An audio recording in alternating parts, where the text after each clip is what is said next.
தற்போது மாற்றுத்திறனாளிகளை வைத்து அரசியல் செய்கிறார்கள். வழியின்றி, வேறு வழி இல்லை.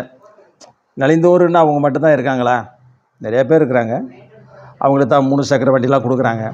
அதாவது போலியோ சொட்டு மருந்து இல்லாத காலத்தில் பிறந்தவர்கள், இப்போ அவங்களுக்கெல்லாம் குறைஞ்சது 40 வயசு இருக்கும். தற்காலத்தில் அதெல்லாம் குறைந்து விட்டது. மதுரையில் சுமார் 2000 பேர் இருந்தாங்க 2012. இப்போ குறைஞ்சிருப்பாங்க. நிறைய பேர் இருக்க மாட்டாங்க. சிலர் வயசாக இருக்கும். அவ்வளோதான். அவங்கள வச்சே இப்போ வண்டி ஓட்டுறாங்க.